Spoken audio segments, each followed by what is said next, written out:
আসসালামু আলাইকুম রহমতুল্লাহি ওবরকাতুহু।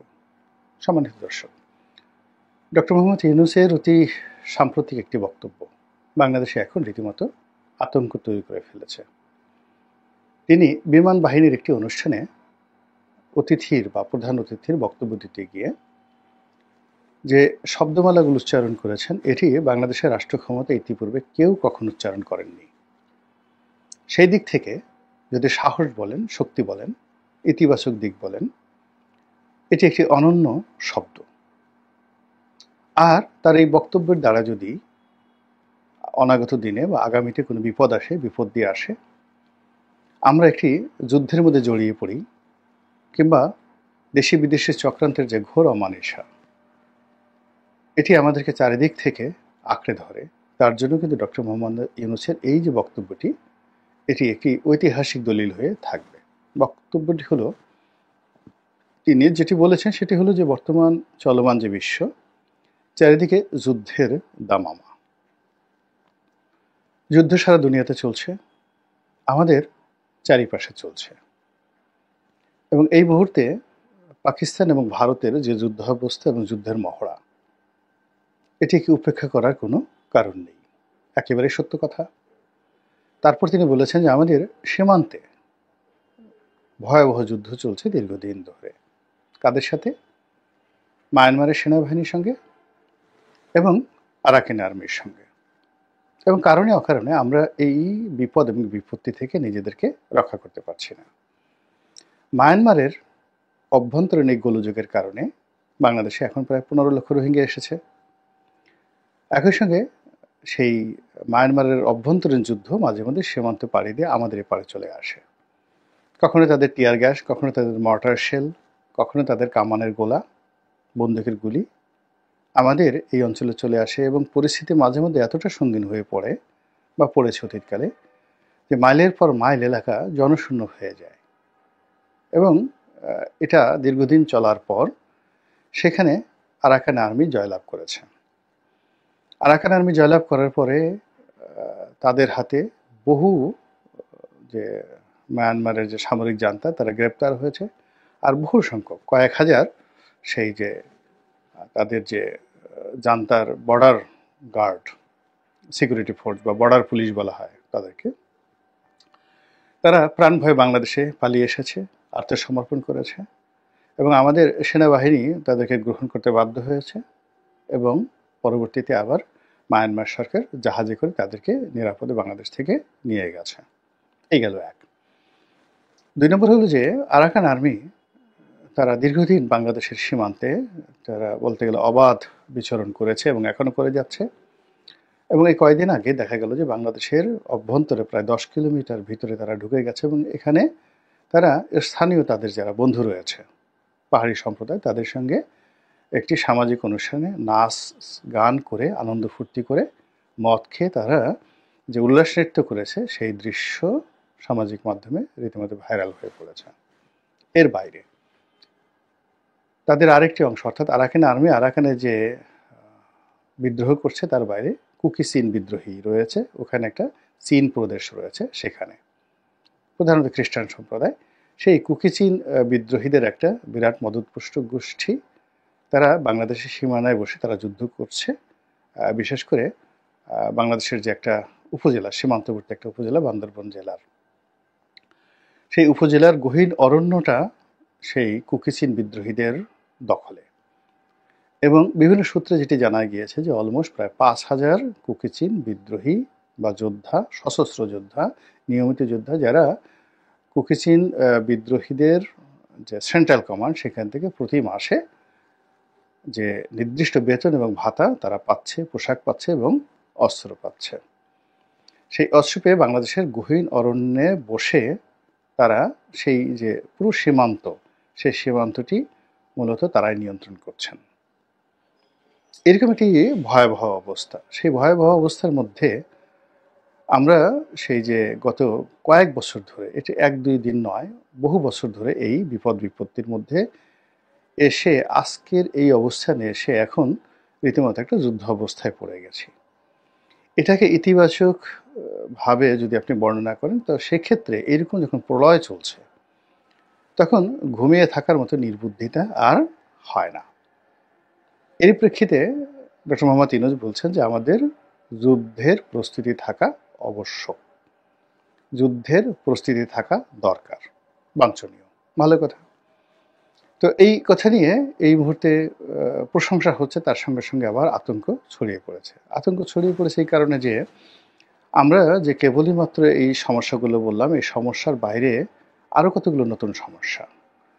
সেই সমস্যাটা হলো যে আমাদের চিকেন নেক, শিলিগুড়ি করিডোর, এই এলাকাতে ঠিক বাংলাদেশ সীমানার ওপারে ভারতের যে শিলিগুড়ি রয়েছে, সেখানে যে সামরিক তাদের যে মহড়া, সেখানে প্রায় 40,000 সৈন্যের সমাবেশের খবর বিভিন্ন মাধ্যম থেকে জানা যাচ্ছে।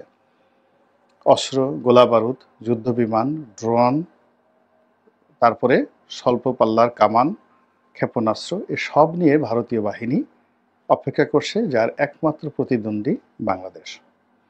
আবার আমরা ওই খবরের বিপরীতে যেটা শুনছি যে আমরা ওই চিকেন নেকের কাছাকাছি একটা ব্রিটিশ জমানার পরিত্যক্ত এয়ারপোর্ট, অনেক বড় এয়ারপোর্ট, যেটা ব্রিটিশ জমানাতে ওটা তৈরি করা হয়েছিল, সৈয়দপুর এয়ারপোর্ট, এবং সেই এয়ারপোর্টটিকে আমরা আবার নতুন করে এটিকে একটি সামরিক ঘাঁটিতে রূপান্তর করার জন্য চেষ্টা করছি, এবং এই কাজটি আমরা করছি চীনের সাহায্য নিয়ে, এবং চীনকে এই কাজটি দেওয়া হবে। হয়েছে কি হয়নি সেটা পরের কথা নয়, বাট এটি নিয়ে আলাপ আলোচনা হচ্ছে।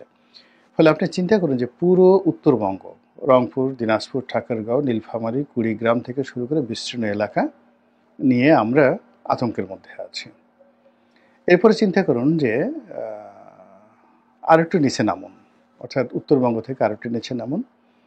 নিচে নেমে যে জায়গাটা, অর্থাৎ ব্রহ্মপুত্র নদী যেখান দিয়ে ঢুকেছে, তার পরে গিয়ে আপনি সেই চট্টগ্রাম, পার্বত্য চট্টগ্রাম, একেবারে সেই ফেনী নদী পর্যন্ত, নোয়াখালী ফেনী নদী পর্যন্ত, এই জায়গাটিকে যে ক্ষুদ্র একটা পরিসরে আমরা যেটাকে বলা হয় বাংলাদেশের ফেনী চিকেন নেক, এখানেও ভারতীয় সৈন্যদের হামলা নিয়ে আমরা আতঙ্ক অনুভব করছি, আর আমাদের হামলা নিয়ে ভারত কিন্তু আতঙ্ক অনুভব করছে। এটি হলো রূঢ় বাস্তবতা। তো সেক্ষেত্রে আমরা দুটো শক্তিশালী প্রতিপক্ষ রাষ্ট্রীয়ভাবে, অর্থাৎ ভারত সরকার এবং মায়ানমার সরকার, যাদের সামরিক কর্তৃত্ব, সামরিক বাহিনীর যে ক্ষমতা, তার কাছে আমরা আসলে কিছুই না। আমরা তাদের বিরুদ্ধে গেরিলা যুদ্ধ করতে পারবো, জনযুদ্ধ করতে পারবো।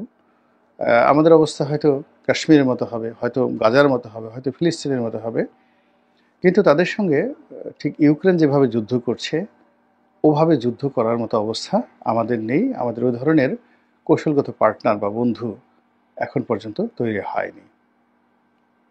এবং সেই অবস্থাতে যুদ্ধের প্রস্তুতি, আমরা কি যুদ্ধের প্রস্তুতি নেব, যেখানে আমাদের সেই যেটা শোনা কথা যে বিগত আমলে সেনাবাহিনীকে অবদমিত করতে করতে এমন অবস্থা করা হয়েছে যে সেনাবাহিনীকে নিয়মিত গোলা বারুদ সরবরাহ করা হতো না, এবং তাদের যে শীতকালীন মহড়া, গ্রীষ্মকালীন মহড়া নয়, শীতকালে তারা যে মহড়া দেয় সেই মহড়াটাকেও সীমাবদ্ধ করা হয়েছিল।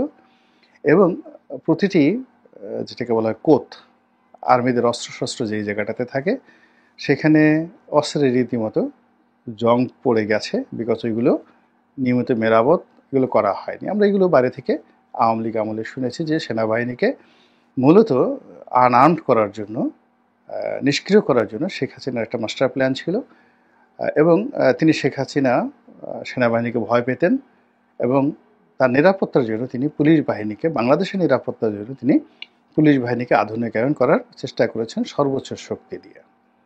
ঘটনা সত্য বা মিথ্যা আমরা এখন পর্যন্ত জানি না। আমরা একথাও শুনেছিলাম যে ওই সময়টিতে সেনাবাহিনীর যারা কর্মকর্তা, তাদের যে পার্সোনাল আর্মস থাকে, সেই আর্মসের যে মানে আপনার প্রতিটা আর্মসের একটা পিন থাকে, গান পিন থাকে, অর্থাৎ আপনি যখন শ্যুট করেন, সেই শ্যুট করার সময় সেই পিন যতক্ষণ না পর্যন্ত বুলেটে না লাগবে ততক্ষণ পর্যন্ত সেখানে বুলেট ফায়ার হবে না, ফায়ার অন হবে না।